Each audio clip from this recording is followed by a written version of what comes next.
ഈ ചീര കറി വെച്ച് കൂട്ടിയിട്ടുണ്ടോ? നല്ല ടേസ്റ്റുള്ളൊരു തരം ചീരയാണ് കേട്ടോ ഇത് ഞാൻ പരിപ്പൊക്കെ ഇട്ട് ചാറ് വെക്കുമ്പം നല്ല അടിപൊളി ടേസ്റ്റാണ്. ശരിക്കും പറഞ്ഞാൽ ഇതിൻ്റെ പേര് നമ്മുടെ വായി കൊള്ളാത്തൊരു തരം പേരാണ് കേട്ടോ. ബാർബീർ ചീര, അതാണ് ഇതിൻ്റെ പേര്. അപ്പോൾ ആക്ച്വലി ഇത് എൻ്റെ സിസ്റ്റർ വീട്ടിൽ വന്നപ്പോൾ ഞാൻ ഈ വഷളച്ചീരയുണ്ട് അതിൻ്റെ തൊട്ടടുത്ത് നിൽക്കുന്ന ആ ചീരയാണത്, വഷളച്ചീര എന്ന് പറയുന്നത്. അപ്പോൾ ആ ചീര ഞാൻ പരിപ്പിട്ട് ചാറ് വെച്ച് അവൾക്ക് കൊടുത്തപ്പം അവളാണ് എന്നോട് പറഞ്ഞത്, ചേച്ചി ഈ ചീര ഒന്ന് കറി വെച്ച് നോക്കിക്കോളൂ, നല്ല ടേസ്റ്റാണെന്ന് പറഞ്ഞ് അവൾ പരിചയപ്പെടുത്തിയതാണ് കേട്ടോ. അപ്പോൾ ഇത് കൊണ്ടുവന്ന് അപ്പം അടുത്ത തവണ മാർക്കറ്റിൽ പോയപ്പോൾ ഞാനത് മേടിച്ചുകൊണ്ട് വന്നു. എന്നിട്ട് അതിൻ്റെ ലീവ്സൊക്കെ എടുത്ത് കറി വെച്ചു.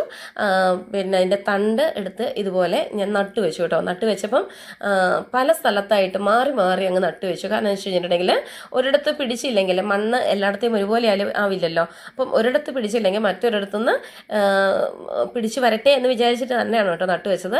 ദൈവകൃപയാൽ നട്ടു വെച്ചതെല്ലാം തന്നെ കിളുത്തു.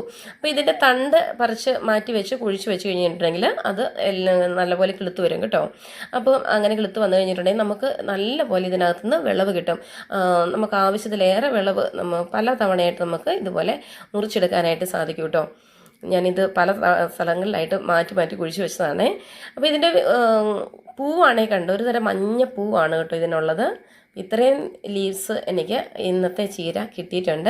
അപ്പോൾ ഇത്രയും പറിച്ചതല്ലേ, ഇന്ന് ഇതിൻ്റെ കൂട്ടത്തിൽ കുറച്ച് പച്ചമുളകും കൂടി പറിച്ചെടുക്കാം. പച്ചമുളക് എന്ന് പറഞ്ഞു കഴിഞ്ഞിട്ടുണ്ടെങ്കിൽ മുളക് ഒക്കെ ആയി കഴിഞ്ഞിട്ടുണ്ടെങ്കിൽ പെട്ടെന്ന് ഞാൻ പറിച്ചെടുക്കാൻ അത് ചെടിയെ തന്നെ നിൽക്കുന്നത് കാണാൻ നല്ലൊരു ഭംഗിയല്ലേ, അതുകൊണ്ടാണ് അങ്ങനെ തന്നെ നിർത്തിയിരിക്കും.